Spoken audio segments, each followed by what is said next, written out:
Imagine booting up a game for the first time and you just spend a minute doing this. Vividsasis! I've been getting requests to play this one for quite a bit, ever since it first got released. And yeah. So what is Vividsasis? Well, Vividsasis is currently an early access game on Steam that you can download for free. Vividsasis is a pixel-style 4-key rhythm game that has a story in it. And don't worry, I'll talk about it later. And it also has an interesting gimmick. Basically, unlike most 4-key games that are just, well, 4 keys, Vividsasis has this extra gimmick of these left and right notes. At first glance, I thought it meant that the game was actually a 6-key game, like, you know, other games with 6 keys that use the 2 other keys like DJ Max and Sound Vortex, and I thought Vividsasis was exactly like that, but turns out, no, it's not. Turns out, these 2 extra notes are basically hit with the corresponding 4 keys at their areas. So you either use the first or second key to hit a single left note, or you use the third or fourth key to hit the right note. You might think at first that this is a really pointless gimmick, but turns out it's actually really interesting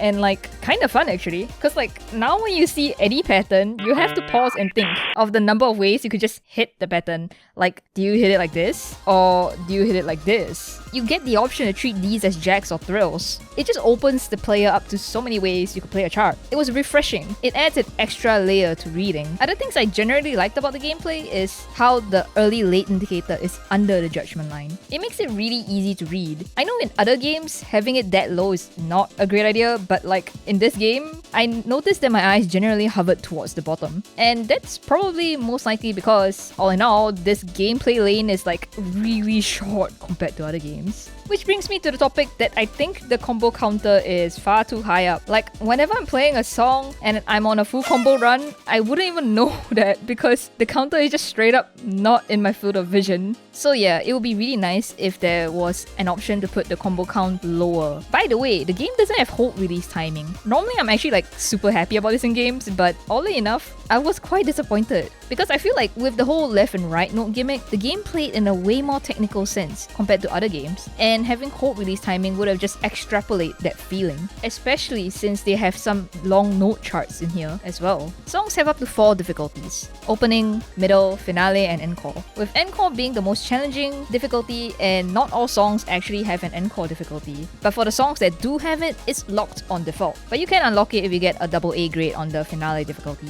Overall, Vividsasis is a game that is actually pretty fun to play, despite having such a simple gimmick.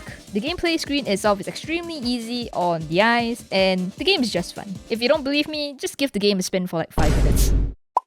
Okay, this is a nitpick on my part, but I somehow got the impression that the UI is actually pretty cluttered. Like somehow, when I saw the song select screen, my eyes didn't know where it should be looking.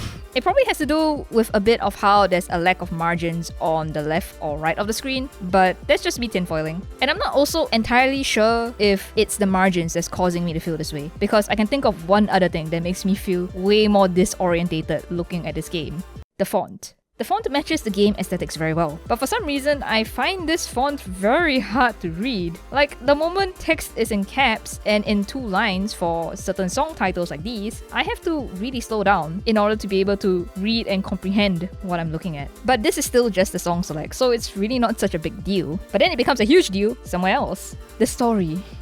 When you're reading the story, it's in this visual novel format, and there's a lot more characters there, of course. It's the story. I was actually struggling when I was reading the story out loud. I can imagine this turning into an even bigger reading nightmare for people with dyslexia. So I really hope that they add a version of the font in the future that's more accessible for people with reading difficulties. But I'm not sure if this is easy to add for the developers at all, because I noticed that in the story, some of the text is animated, so it might be much harder to change.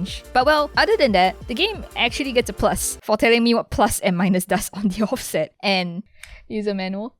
Oh, they have an entire actual user manual. Bros got documentation for their game. Okay, that's actually pretty funny. The game has 2 forms of currency, and no, don't worry, it's all free. They have points and batteries. You can see them on the top of your song select here. Points are used to unlock songs in the song shop, and batteries are used to unlock nodes in the story flowchart. You can get both of these by playing the game, but if you ever want to speed things up, you can choose different decryption styles during each song's playthrough. So basically, when you press enter on a song, you have a bunch of options that you can change. It's all the pretty self-explanatory, usual rhythm game option stuff like the difficulty you're on, if you want to use hit sounds, or the scroll speed, but the very last option is this thing called decryption style. And it basically changes how you grind the game and the kind of rewards you get. The default is the basic style, where you get a basic amount of battery and points, and it's a mode without the challenge gauge. The next one would be the performance style. It uses the challenge gauge, but at the end, it gives you a lot of points, but minimal battery. This mode is best for grinding points for short progression. The challenge style is for the opposite. It also uses the challenge gauge, but this time, it gives you a lot of battery but minimal points. And this would be for if you're grinding the story. The harmony style uses a harder gauge than the challenge gauge, so it's easier to fail using it. But at the end, it does give you more in both points and batteries. And the very last option would be the ultimate style, which is the most difficult style. If you miss a single note here, you will immediately fail. But if you don't make it to the end, you get a whole lot of rewards. Oh boy, they have done courses here. Alright, so if you don't know what done courses are, they are basically a set of songs that can test your skill level. In Vividsasis, it's called course mode, and how it works is that you have to clear 4 songs in a row with the challenge gauge active.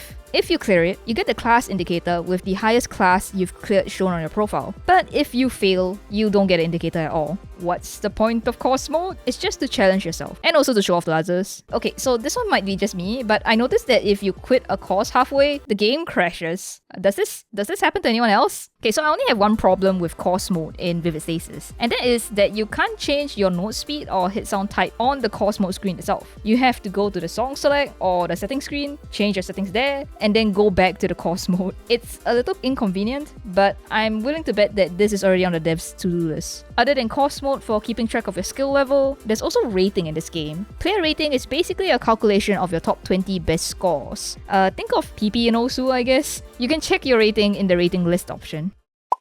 You can access the story by going into the note chart, and there are 3 kinds of notes here. The grey ones, they're nothing, the pink ones are story entries, and then the blue ones are song unlocks. You use batteries each time you unlock a node, and yes, grey ones are included, so make sure you have enough batteries saved up. The story itself is in a visual novel format. But unlike other visual novels, you can only advance text by pressing enter, but like other visual novels, you can hold down control to skip past text. Yeah, there aren't any other controls here actually. I mean, I guess there's escape for leaving the story, but yeah, that's kind of about it. It's very bare bones compared to regular visual novels, which makes me kind of wish that there was at least an auto text mode so that I don't need to keep hitting enter on each dialog box. And it would also be really nice if I could see message history by scrolling up and down like in most visual novels. But yeah, so let's just talk about the story. The story is about Saturday, a girl whose sister recently just went missing, and Saturday is very hellbent on finding her sister and yelling at the police for how useless they are. She ends up dragging 2 of her friends into her search for her sister, and the story is them slowly piecing together where her sister went and what happened to her. I thought the story was a bit slow at first actually. Like, the opening and introduction dragged on for a bit too long, but it really picked up by the midway point, and I started actually getting pretty invested on what was happening. Okay, so I'll try not to spoil too much, but I started getting some greater than story mystery vibes by the end of it. At first, when I first started reading this story, I thought it was really separated from the game. When I mean separated, I mean it in the way where it felt like the story was just an extra to the game, and the only thing that ever tied the story to the game was the character portraits in the home screen and how you need batteries from the game itself to unlock entries. But by the time I got to that ARG looking video in the middle of the story, I knew something was up, but then only to be disappointed that the latest entry was a cliffhanger like, that's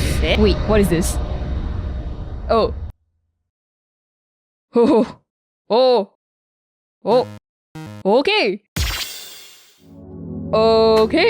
Okay, I won't spoil anything further in this. You can reach this point of the game within less than an hour of playtime, so yes. In conclusion, I was really pleasantly surprised with how the game turned out actually. When I first tried the game, within the first 10 minutes, I was kind of under the impression that the game was just that. A simple game with some missing features because it was still under development. But then when I was getting further on into the story, and when I tried the newer charts from the song shop, I could see the direction this game was going in charting style and story. And it is much bigger than what I first thought it was when I first booted up the game. Vividsasis is a pretty hidden gem right now, so it won't hurt to give it a go. I mean, it's also free, so I like it. It's a pretty fun game. It has an interesting story, and the character portrait and art and everything is pretty cute. And that's about it for my thoughts. Thanks for watching, and see you guys next week.